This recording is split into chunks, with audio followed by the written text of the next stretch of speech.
Hi friends, welcome to millet recipes Tamil. இன்றைக்கி நம்ம வீடியோவில் ஒரு ஸ்வீட் ரெசிபி தான் பார்க்க போகிறோம். இந்த ரெசிபி ரொம்ப சட்டன் பண்ணிடலாம். இந்த ரெசிபி டேஸ்ட் பார்த்திங்கன்னா மலாய் போலி டேஸ்ட் இருக்கும். இதுக்கு 1 கப், அதாவது 1/4 கிலோ அளவுக்கு மைதா சேர்த்துக்கோங்க. 4 டேபிள் ஸ்பூன் ரவை சேர்த்துட்டு 2 டேபிள் ஸ்பூன் சுகர் சேர்த்துக்கோங்க. நீங்கள் 1/2 கிலோ மைதா சேர்க்குறீங்கன்னா இந்த ரவையும் சுகரும் டபுளாக சேர்த்துக்கணும். அப்புறம் 1 பிஞ்ச் உப்பு சேர்த்து நல்லா எல்லாமே மிக்ஸ் ஆகிற அளவுக்கு கை வச்சு நல்லா விரகிட்டு, அப்புறமா ஆயில் ஒரு 1/4 கப் சேர்த்துக்கணும். சேர்த்துட்டு கொஞ்சம் கொஞ்சமாக ஒரு 250 ml அளவு தண்ணி தேவைப்படும். அதை கொஞ்சம் கொஞ்சமாக ஆட் பண்ணி மிக்ஸ் பண்ணி எடுத்துக்கோங்க. நல்லா டைட்டாக மிக்ஸ் பண்ணணும்.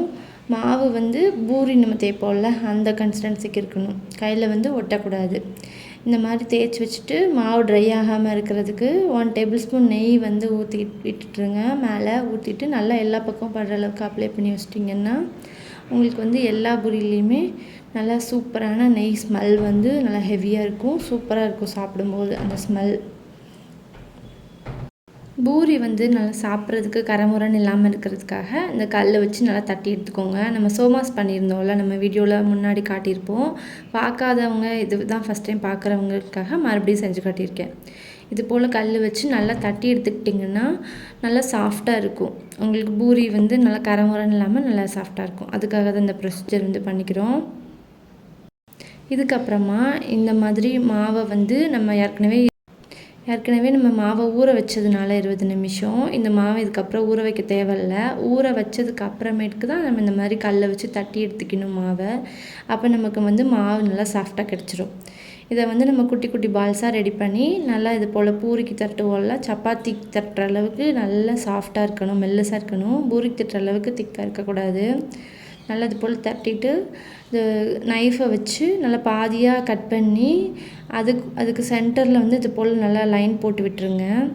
போட்டு விட்டிங்கன்னா உங்களுக்கு சூப்பராக ரெடி ஆயிரும். நம்ம ஊரில் மடக்கு பூரின்னு சொல்லுவோம்ல, அந்த ரெசிபி தான் இது.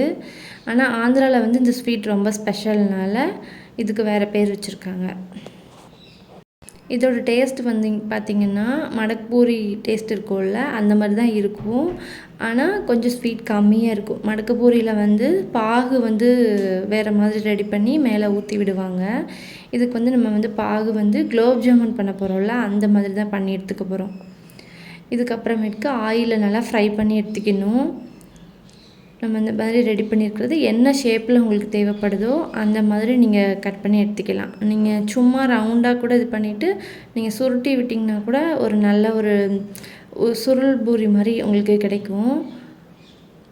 இது போல் சென்டராக கட் பண்ணிக்கிட்டிங்கன்னா உங்களுக்கு நல்லா சாப்பிட்றதுக்கு லேயர் லேயராக இருக்கும். நல்லா உள்ள வரைக்கும் ஜூஸியாக சுகர் சிரப் உள்ள வரைக்கும் இறங்கிக்கிறதுனால சாப்பிட்றச்ச உங்களுக்கு நல்லா ஜூஸியாக இருக்கும். அதுக்காக தான் இந்த மாதிரி நம்ம சென்டரில் குட்டி குட்டி லேயர்ஸாக கட் பண்ணி எடுத்துக்கிறோம். இது போல் எடுத்துகிட்டு நீங்கள் 2 பக்கமும் அழுத்தி விட்டுட்டு நீங்கள் அப்புறமா போடுங்க. இல்லைன்னா ஆயிலில் போடும்போது விரிஞ்சிரும் பூரி. ஸோ இது போல் போட்டு ஒன்றொன்றையுமா நல்லா கோல்டன் ப்ரௌன் ஆகிற அளவுக்கு திருப்பி விட்டு எடுத்துக்கோங்க. அப்போ தான் உள்ளே நல்லா வேகும். நல்லா கிறிஸ்பாக வெந்ததுனா தான் நீங்கள் சுகர் சிரப்பில் போட்டுட்டு சாப்பிடும்போது நல்லா மொறு மொறுன்னு இருக்கும். நீங்கள் வேகாமல் எடுத்து சுகர் சிரப்பில் போட்டிங்க கோல்டன் ப்ரௌன் ஆகிறதுக்குள்ளன்னா உங்களுக்கு சாப்பிட்றதுக்கு நல்லா இருக்காது, ஒரு மாதிரி சவுச்சோன்னு இருக்கும். நல்ல ஒரு ஈவினிங் டைம் நீங்கள் ரொம்ப டக்குன்னு பண்ணிட முடியும். இல்லை ஒரு வேளை டிஃபன் டின்னர் பதில் நீங்கள் இந்த ரெசிபி கூட செஞ்சு கொடுத்தீங்கன்னா நல்லா ஃபில்லிங்காகவும் இருக்கும். எப்போவுமே நீங்கள் பூரி அதெல்லாம் செய்யும்போது சாம்பார் சட்னி அந்த மாதிரி செஞ்சு எடுத்துக்கணும். ஆனால் நீங்கள் குலோப் ஜாமுன் பண்ணிவிட்டு சுகர் சிரப்பெல்லாம் நீங்கள் மிச்சம் இருந்ததுன்னா இந்த மாதிரி ஒரு ரெசிபி செஞ்சு போட்டு எடுத்து நல்லா என்ஜாய் பண்ணி சாப்பிட முடியும். இது மேலே கொஞ்சமாக டெக்கரேஷனுக்காக நான் பிஸ்தா தூவியிருக்கேன். இது போல் எல்லா பூரிகளையும் ரெடி பண்ணி வச்சுட்டு நீங்கள் டக்கு டக்குன்னு பொரிச்சு எடுத்துருங்க.